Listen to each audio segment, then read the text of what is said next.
শুভ সকাল বন্ধুরা, কেমন আছো? আশা করি সকলে ভালো আছো, সুস্থ আছো। তোমাদের আশীর্বাদে আমিও ভালো আছি, সুস্থ আছি।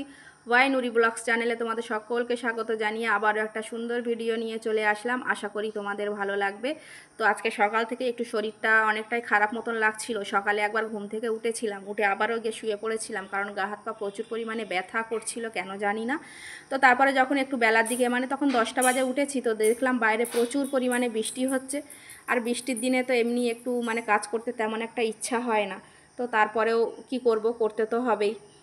তো একটু বসে রেস্ট নিয়ে এই যে চলে আসলাম ঘরে।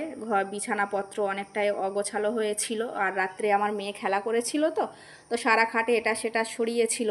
তো সেগুলোকে আমি একত্র করে গুছিয়ে নিয়ে সাইডে রেখে দিলাম, আর বালিশ কাঁথা যা ছিল সেগুলোকেও সরিয়ে নিলাম, নিয়ে খাটটাকে সুন্দর করে গুছিয়ে ঝেড়ে নেব।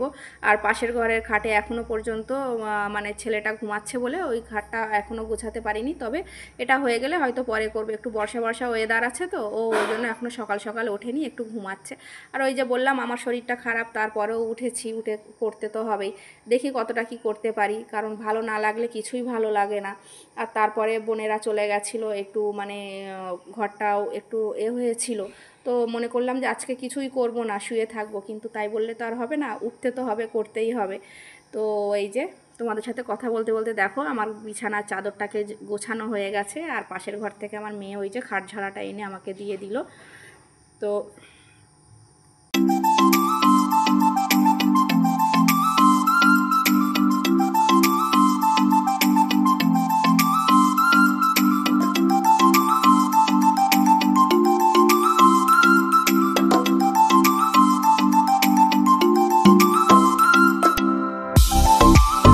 তো খাটটা ঝাড়া হয়ে গেছে, আর চাদরে কিছু কালো কালো দাগ হয়তো তোমরা দেখতে পাচ্ছ। তো আগের দিন রাত্রে আমার মেয়ে না ওই সব রং পেন্সিল দিয়ে সব রং করে দিয়েছিল চাদরে। কি করব বলো, কিছু করার নেই। সব ঘরের দেওয়ালগুলো বলো, আর খাটের গায়ে বলো, দরজার গায়ে, আর মানে বালিশের কভারে, বেড কভারে, মানে যেখানে যা পারছে না সব দাগ টেনে দিচ্ছে।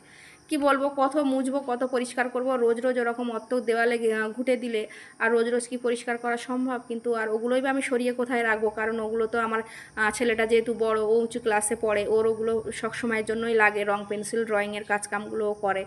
তো মানে আমিও মানে কি করব কিছু ভেবে পাচ্ছি না। তো তারপরে ওই যে ঘরটাকে পরিষ্কার করে নিয়ে দেখি দেওয়ালটা যদি পারি, তো পরে অন্য সময় ঘষে দেখবো যদি পরিষ্কার করতে পারি। আর তোমরা যদি কেউ জেনে থাকো যে এইসব দাগটাগুলো কী করে তুলতে হয়, একটু আমাকে কমেন্ট করে জানিও। আর তারপরে চলে আসলাম রান্নাঘরে। রান্নাঘরটাও অগোছালো হয়েছিল, সেগুলোকেও সব জিনিসপত্রগুলোকে সরিয়ে গুছিয়ে নিলাম। আর কালকেরে না তেমন একটা রান্নাবান্না তো করিনি, মানে যা ছিল দুপুরে খাওয়া দাওয়া করেছি, আর রাত্রে সব ভাত তরকারি কিনে নিয়ে এসেছিলো হোটেল থেকে। ওই জন্য আমার হাঁড়ি কড়াও তেমন ছিল না, শুধু রাত্রে খেয়েছিলাম, 3-4টে বাসনপত্র ছিল, তো সেগুলোকেই একটু ঘষে নিচ্ছি।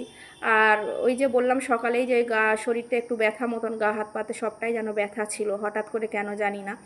তো বেলার দিকে আস্তে আস্তে যখন কাজ করছিলাম, তো অনেকটা একটু মানে সুবিধা মতন লাগছিল বলে টুকটুক করে করছিলাম, না করলে তো হবে না। আর বাইরে তো প্রচুর পরিমাণে বৃষ্টি পড়ছিল, আর বৃষ্টির দিনে একটু মনে হয় যেন একটু গল্পের বই পড়ি বা ঘরে একটু বসে থাকি, যা হোক কিছু করি। কিন্তু নিজে একলা থাকলে সবটাই করা যায়, কিন্তু এই যে ছেলে মেয়ে বাচ্চা কাচ্চা থাকলে তো আর ওদের পিছনে টাইম দিতে দিতেই সব কিছুই আর কিছু হয়ে ওঠে না।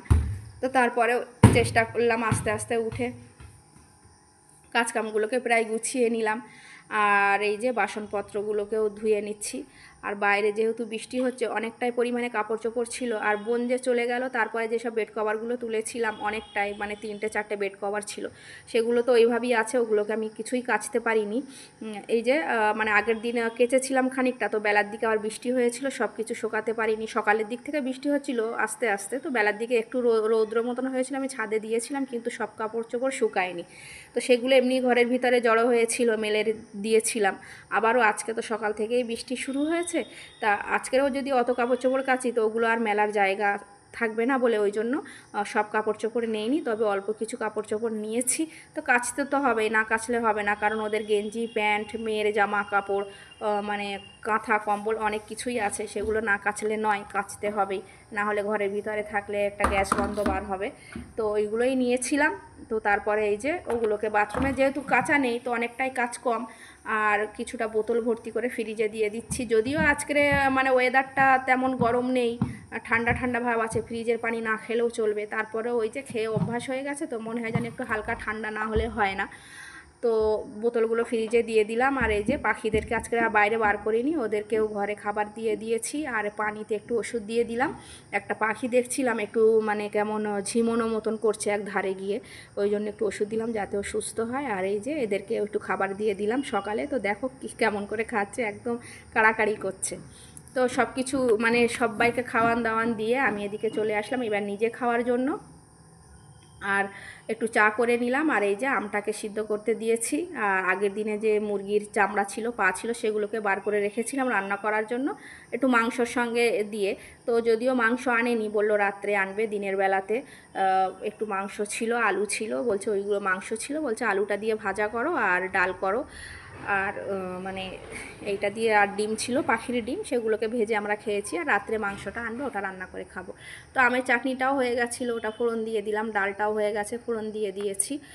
আর মানে কি বলবো, সব কিছুই মোটামুটি গুছিয়ে নিলাম, একটু সকাল সকালই হয়ে গেছিলো। সকাল বলতে তাও বেশি সকাল না, একটু দেরি হয়ে গেছিলো। তবে আমার কাছে সকাল, কারণ যেহেতু আমি কাজটা বেলা করেই উঠি, আর আজকে আরও বেলা করে উঠেছিলাম কাজটা করার জন্য, ওই জন্য। আর এই যে এখানে ওই যে বললাম মাংস আলু দিয়ে ভাজবো, তো আলুটাকেও বসিয়ে দিয়েছি, দিয়ে একটু ভালো করে মশলা দিয়ে নাড়াচাড়া করে নিলাম, না হলে তো আবার মানে এবার আস্তে করে দিয়ে ঢেকে দেবো, আলুটা তাতে হালকা হালকা করে গলুক আস্তে আস্তে। আর এখানে ভাতটাকে বসিয়ে দিয়েছি, আর এই যে উপর থেকে মাংসটা দিয়ে পেঁয়াজটাকে দিয়ে দিয়েছি, দিয়ে এবার হালকা একটু নাড়াচাড়া করে তুলে নেব, দিয়ে শেষে এই যে ঘরটাকেও মুছে নিলাম। মনে করছিলাম ঘর মুছবো না, বৃষ্টি হচ্ছে, কিন্তু আগের দিনে ঘর মুছে নি, আর বোনেরা চলে গেছিলো, ঘরটা মানে মেজেগুলো না সব বাচ্চা কাচ্চারা খাওয়া দাওয়া করেছে, তো একটু চিটচিট মতন হচ্ছিলো, ওই জন্য একটু মুছে নিলাম। তো বন্ধুরা, ভিডিওটা কেমন লাগলো জানিও, আর যদি ভালো লাগে লাইক শেয়ার কমেন্ট সবটাই করে দিও, তোমাদের একটা লাইক, একটা শেয়ার, একটা কমেন্ট আমার কাছে অনেক। তো আজকের ভিডিও এই পর্যন্ত, দেখা হচ্ছে পরের ভিডিও।